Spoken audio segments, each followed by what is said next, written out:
Bienvenue sur Africa 24 dans cette nouvelle édition de l'Africa Tonight. Voici les titres de l'actualité. La Cour suprême du Libéria ordonne l'annulation du référendum constitutionnel prévu le 8 décembre 2020. Motif invoqué, la violation de certaines dispositions constitutionnelles. Alors comment cette décision a-t-elle été accueillie? Éléments de réponse dans cette édition. Le coup d'envoi des travaux du Lab Agropole Centre a été donné au Sénégal, un projet agricole qui entre dans le cadre du plan Sénégal émergent, favorable à la transformation des produits agricoles du pays et à la décentralisation du tissu industriel sénégalais.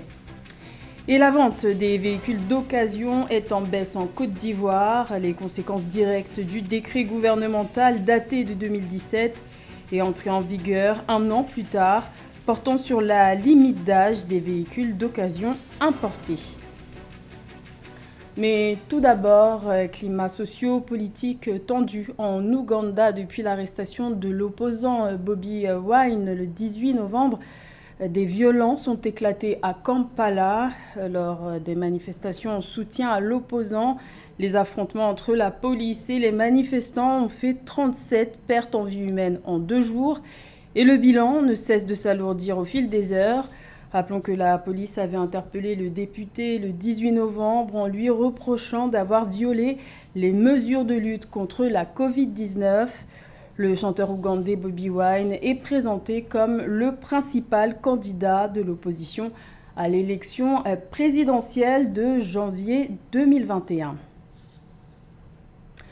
Il n'y aura pas de référendum constitutionnel au Libéria le 8 décembre 2020. La Cour suprême a annulé le 18 novembre l'organisation de cette consultation populaire qui devait se tenir en même temps que les élections sénatoriales de mi-mandat. Une satisfaction pour une partie de l'opposition, du barreau et des églises qui avaient saisi la plus haute instance du pays. Nathalie Mo. Le référendum sur la modification de la Constitution du Libéria, prévu le 8 décembre 2020, a été annulé.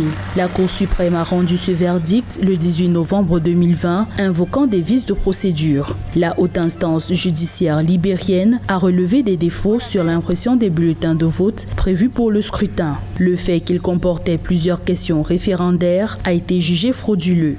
Au plan procédural, on peut estimer qu'un référendum doit porter essentiellement sur une seule question, ce qui n'a pas été le cas. Au Libéria, cela montre déjà une motivation inavouée du régime en place alors de créer une confusion.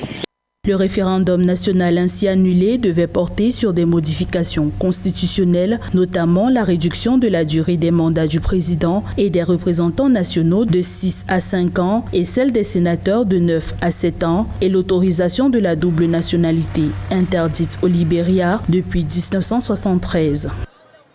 Il est évident qu'en posant la question notamment de l'adoption de la double nationalité, c'est une manière indirecte du régime en place de pouvoir encourager le retour de sa diaspora. Et cette diaspora est parfois très mal perçue en raison de son rôle parfois néfaste qu'elle a joué pendant les régimes de Willem Tolbert et même de Samuel Doe. Pour des experts, la décision de la Cour suprême libérienne est juste. Selon eux, la limitation des mandats présidentiels en ce moment pourrait constituer un motif permettant au président George Weah de briguer un 3e mandat. Pourtant, le chef d'État a assuré qu'il respecterait les dispositions constitutionnelles actuelles en matière de limitation des mandats présidentiels. Également dans l'actualité, le Burundi coupe l'herbe sous les pieds des Nations Unies et rejette catégoriquement la proposition de l'ONU de prolonger jusqu'à 2021 la présence du bureau de son envoyé spécial au Burundi, comme le prévoyait le secrétaire général de l'ONU, Antonio Guterres, dans son dernier rapport. Les autorités burundaises ont également annoncé la fermeture de ce bureau ainsi que sa liquidation au 1er décembre 2020, une décision souveraine et irrévocable selon les nouvelles autorités burundaises dirigées par le général Évariste Ndayishimiye depuis juin 2020. Le commerce international a représenté plus de 70% du produit intérieur brut de la République démocratique du Congo en 2018. Le secteur a été porté par une importante garantie de la traçabilité estimée à plus de 90% par l'Office de gestion des fret multimodales. L'OGFREM s'appuie sur ses 40 ans d'expérience. Reportage de notre correspondant Jacques Amboka. À 94%, la traçabilité des frais à l'import et export est désormais garantie en République démocratique du Congo. Un travail de longue haleine assuré par l'Office de gestion des frais multimodales, considéré comme un acteur incontournable dans la diplomatie économique du pays. Le GFREM veut par ailleurs investir tous les circuits où passent les marchandises à l'import et export. Notre ambition, c'est que le GFREM puisse être partie prenante de l'ordre opérationnel aux frontières. Donc, nous voulons être présents à tous les postes frontaliers de la République démocratique du Congo. Ceci suppose bien sûr que l'OGFREM va se déployer et l'OGFREM va même créer des emplois. Parce que toutes les fois qu'on parle d'emploi, ça crée beaucoup de remous. Mais c'est ça l'ambition de l'OGFREM. Nous ne pouvons pas prétendre gérer le fret et être absent partout où le fret passe. Disposant par ailleurs toutes les informations sur les contenus des marchandises à l'import et export, le GFREM se veut un vrai partenaire pouvant faciliter l'exercice des entreprises de l'État génératrices de recettes affectées aux frontières, notamment l'Office national de contrôle et la Direction générale des douanes et assises. Nous voulons être disponibles ou mettre à la disposition, notamment de la Direction générale des douanes et assises, toutes les informations sur le fret. Ça veut dire toutes les informations sur la marchandise. Lorsque la DGDA détient des informations fiables sur la marchandise, eh bien, elle peut bien assurer les calculs de la valeur CIF ou FOB et ceci va permettre l'accroissement des recettes au profit du Trésor public notamment et de tous les autres services connexes. Membre influent de l'Union des chargeurs africains, le GFREM a totalisé ce jeudi 12 novembre 40 ans d'existence. Avec son actif, plusieurs réalisations, notamment la construction en cours des ports secs de Kasumbalesa, principale voie à l'exportation de plusieurs minéraux congolais, notamment le cuivre. Les travaux de l'Agropole Centre ont été lancés le 16 novembre au Sénégal, un projet qui entre dans le cadre du plan Sénégal émergent. Pendant 5 semaines, des exercices intensifs de structuration de 35 projets seront étudiés. Les filières prioritaires retenues pour ce premier projet Agropole sont l'arachide, les céréales et le sel. Nathalie Mauve. Au Sénégal, le démarrage de la structuration de l'Agropole Centre est effectif. Les 3 filières prioritaires choisies pour l'Agropole Centre sont l'arachide, les céréales et le sel. Il devrait aussi promouvoir l'agriculture familiale, la pêche artisanale et l'élevage endogène pour répondre aux préoccupations des collectivités territoriales. Le Sénégal est un pays qui se développe très rapidement en matière d'agro-industrie et le fait de créer une agropole au Sénégal, ça va permettre de dynamiser l'agriculture du pays. Ils ont choisi 3 secteurs essentiels, notamment la pêche, l'agro-industrie et l'élevage. Donc pour ma part, je pense que ces secteurs sont des secteurs clés. L'autre objectif de l'Agropole Centre du Sénégal sera de déconcentrer le tissu industriel du pays. Actuellement, le tissu industriel sénégalais se compose de 128 grandes entreprises concentrées à Dakar et Thiès.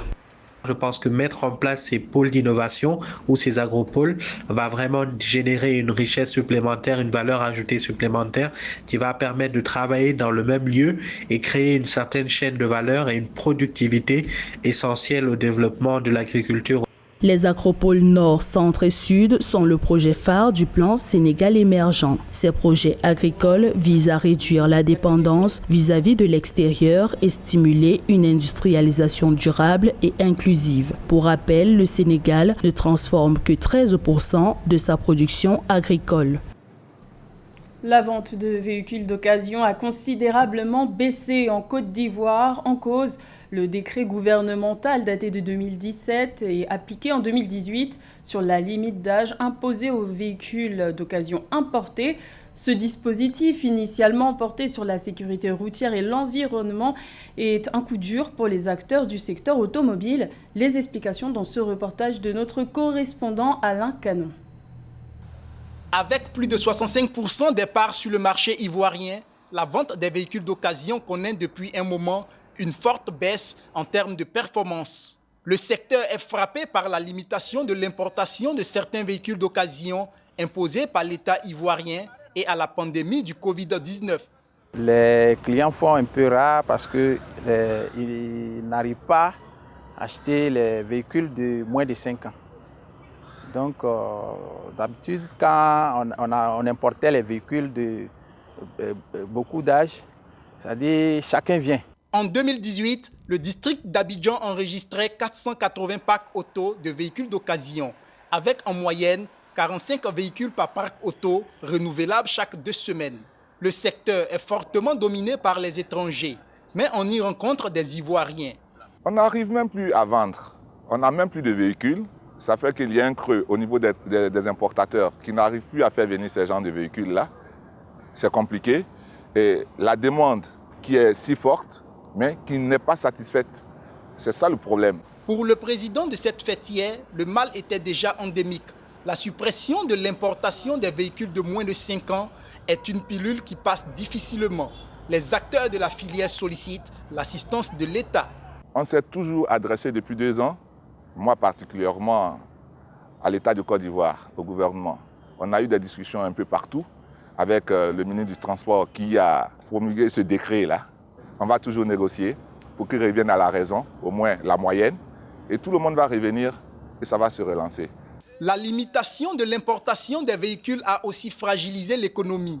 Les recettes douanières ont fortement baissé. L'importation des véhicules d'occasion, qui tournait autour de 60 000 unités importées annuellement, est passée à 7 000. Allez, sur un ton plus léger, partons à la découverte de l'artiste musicien congolais dont le nom est Tonton JB. Il réside actuellement en Côte d'Ivoire. Sa particularité est d'être le sosie du feu Papa Wemba, chanteur congolais décédé en 2016 lors d'un concert à Abidjan. Alors, similitude ou pas, à vous de juger dans ce portrait de Bobby Philémon et Carmen Begré. Artiste musicien congolais résidant en Côte d'Ivoire depuis plusieurs années, Massamba Ntangou ou Tonton JB de son nom d'artiste est la copie conforme de celui qu'il appelle son père spirituel, Papa Wemba. D'aucuns diront qu'il est la réincarnation du défunt Papa Wemba, car il a tout hérité de lui, tant sa fièvre musicale que son style vestimentaire. Une situation qui est tout à son honneur. Bon, beaucoup me disent que moi je ressemble à Papa Wemba, mais moi je ne suis pas Papa Wemba. Et si tel est le cas, vraiment, mon père spirituel, j'ai appris en lui l'humilité. Il était très humble et la sape. Ouais, j'ai hérité vraiment de lui la sape. Pour Tonton JB, la musique est tout un art qu'il ne se lasse pas de pratiquer. Ainsi, les soirées live ne manquent pas à son agenda.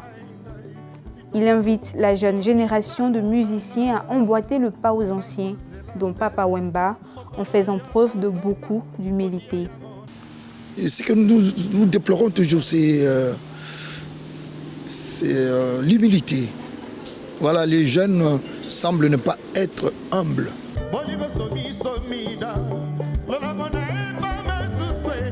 Tonton JB est un artiste pluridimensionnel. Il a également des talents d'acteur à son actif.